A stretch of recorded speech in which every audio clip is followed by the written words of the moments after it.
That was close, wouldn't you say? Perhaps maybe a little too close, right? Yeah, Buckeye Nation, what's poppin'? Crazy Dog coming at you once again on the Buckin' Crazy YouTube channel with my Ohio State Buckeyes, Nebraska Cornhuskers Week 9 game recap. As the Buckeyes escaped with their lives today at the Horseshoe as they defeated the now 5-3 Nebraska Cornhuskers by a final score of 21-17 to improve to 6-1 on the season. And keep in mind, the Buckeyes came into this game favored by 25.5 points, and they won by 4. In fact, they were losing to Nebraska in the fourth quarter. Now, luckily for us, after they gave up the touchdown, that must have fired up the team because Ohio State went right on down the field after that and got the lead back, and they didn't give it up. So that's good. But damn, man, I mean, this is the Nebraska team that went into Bloomington, Indiana last week and got their freaking faces kicked in 56-7. Like, what the heck, man? I mean, I get it. You're coming off the bye, but the first time we were coming off the bye, right, earlier this year, because of course we had two, thanks to the extra week on the calendar, right? This time we came off a bye, the team looked a little sluggish at the start, but then they turned up at the end.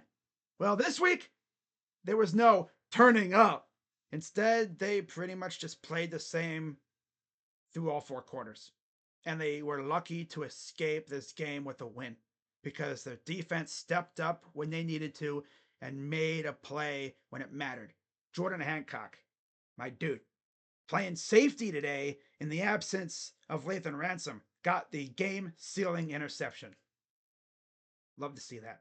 Glad he can make a play because the other corners, they're either grabbing or getting torched. Glad he can make a play though.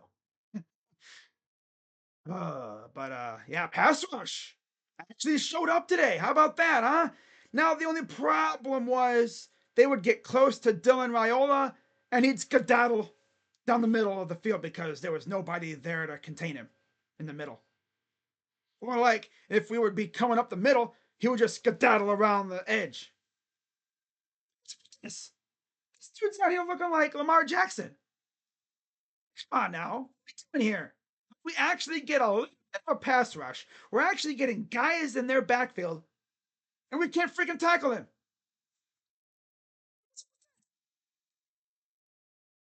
We actually get a pass rush, and we can't even get him. He's out here running around like the damn roadrunner. You think you got him, and takes off up the field. Ay, ay, ay, man. God. I mean, the Browns play Lamar tomorrow. Don't have freaking Raiola out here looking like Lamar Jackson. Like, what's up with that? Come on now. Now, even with that little Lamar Jackson impression that Dylan was trying to do, we still did get 3 sacks on him. Yeah, JT Tuimoloau, Tyleik Williams, and Ty Hamilton all got a sack today. Good stuff. Because I know one thing. Over the bye week, Buckeye fans were criticizing our pass rush heavy after last week. Good to see them actually get home and get some sacks on Dylan Raiola. Now, as far as how the offense did fine. Will Howard, very efficient, 13 of 16, 221 yards, 3 touchdowns, 1 interception. On the ground, we didn't really do much. Very lackluster day from the Buckeye rushing attack, mainly because our O-line looked hella soft out there. I mean, heck, Zen Mikulski, right? The guy filling in for Josh Simmons at left tackle, he was out here doing his best Jedrick Wills impression, getting put on his ass almost every few plays. Like, hey, yo, you should not be getting put on your ass as a power 4 offensive lineman. I was going to say tackle, but offensive lineman in general. You should not be getting put on your ass. Like, my God. That's probably why our run game suffered, because the O-line was hella soft today. My God, dude. Guys were getting into Will Howard's face almost all game. Like, we really had no push up front on the offensive line. Now, of course, luckily on the other side, our D line was getting a hella push. I loved it. But yeah, Will Howard, despite the O line being ass for the most part, 13 of 16, 221 yards, 3 touchdowns, 1 interception. He looked good, you know? He even had 8 carries for 14 yards. Quinshawn Judkins, 10 for 29. Trevion Henderson, 10 for 25. Again, lackluster performance by the rushing attack. And then through the air, Carnell Tate, 4 receptions, 102 yards, and a touchdown. And of course, Jeremiah Smith got a touchdown. Water is wet, and he is that damn good. He's had a touchdown in every game, and he has now tied Chris Carter when it comes to single season touchdowns by a freshman in Ohio State history. He has 8, and there's over a month to go. Barely over a month to go. Mm-hmm. He's probably going to end up with like double-digit touchdowns for sure. It's going to be interesting, especially because you look at who we got to face coming up. We have Penn State next week, right? We have Northwestern coming up. I believe Purdue, Indiana. That's going to be a fun one. And then, of course, the team up north. He'll definitely end up with at least 10 or more touchdowns this year, for sure. But yeah, he looked good. 3 receptions, 70 yards, and a touchdown. G. Scott, 2 for 20. Emeka Egbuka, 3 for 20. And then Quinshawn Judkins with the go-ahead game-winning touchdown catch right after Nebraska scored. His one and only reception, 9 yards, touchdown for Quinshawn. So that's good to see, you know. And then defensively, like I said, 3 sacks. And then the 1 interception by Jordan Hancock. Love to see that. Now on the other side, Dylan Raiola, 21 of 32, 152 yards, 1 interception. So that is now 4 interceptions in the last 2 weeks with 0 passing touchdowns. That's freaking crazy. On the ground, Dante Dowdell running hella hard. 14 carries, 60 yards, and a touchdown. Nobody else really did anything. Raiola had 9 for 31. Emmett Johnson, 8 for 30. Jalen Lloyd, 1 for 4. Heinrich Harburg, 1 for -4 as well. I tell you what, whoever the Nebraska Cornhuskers OC is, I think his last name is Satterfield or something. This dude is straight up in love with dump offs and screen passes.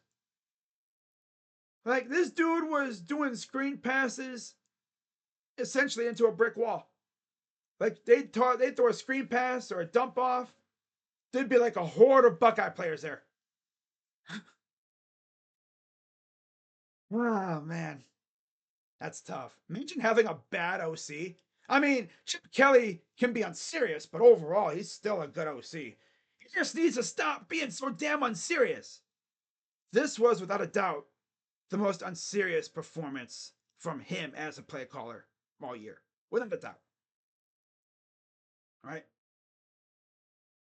But yeah, 21 total receptions, 152 yards, no touchdowns for Nebraska receivers led by Thomas Fidone, or Fidone, whatever. 4 receptions, 55 yards. Ja'Cory Barney had 7 for 49.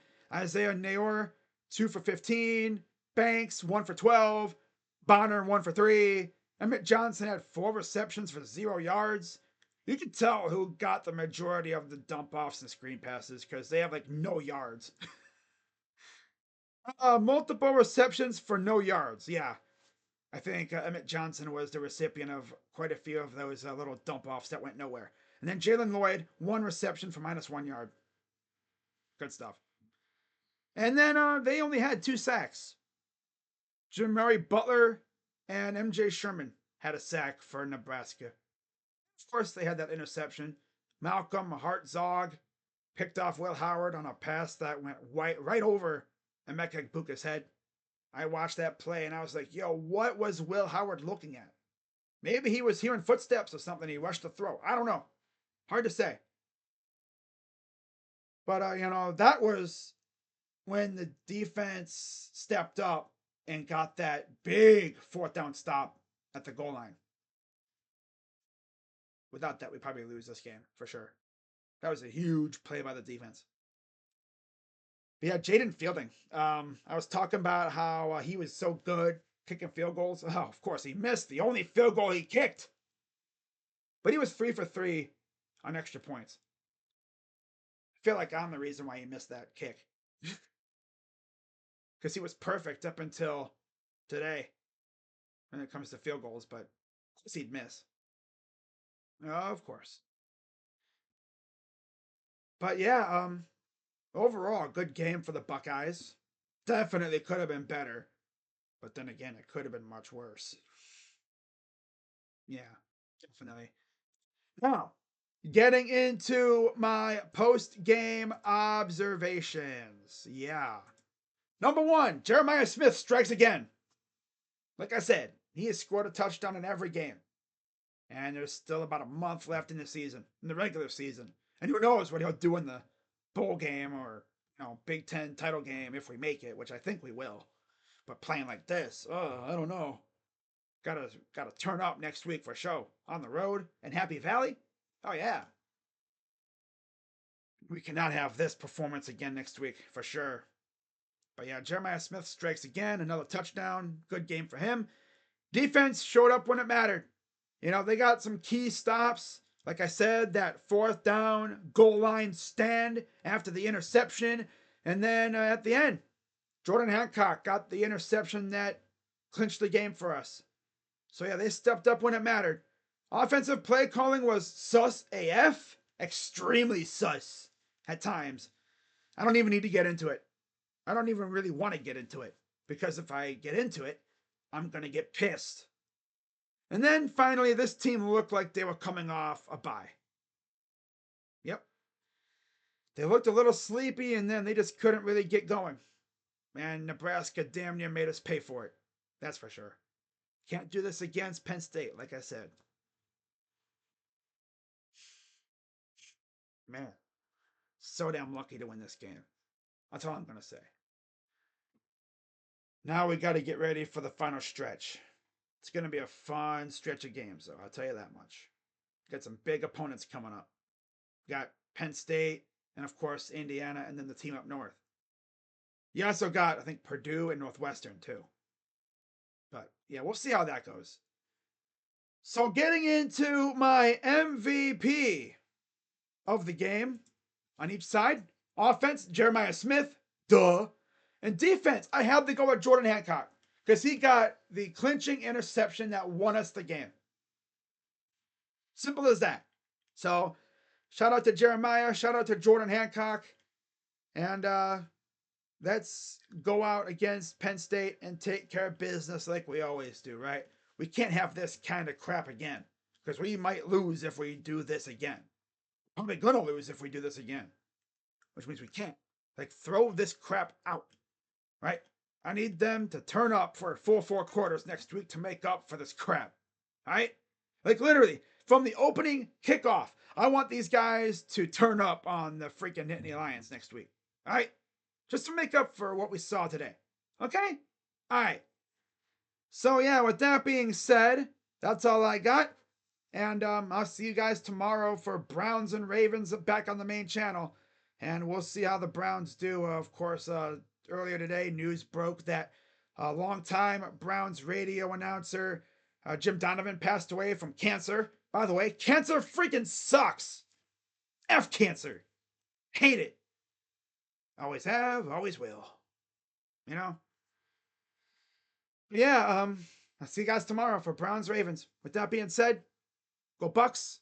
I'm Crazy Dog coming at you as always on the Buckin' Crazy YouTube channel. OH. I'm out. Bye-bye.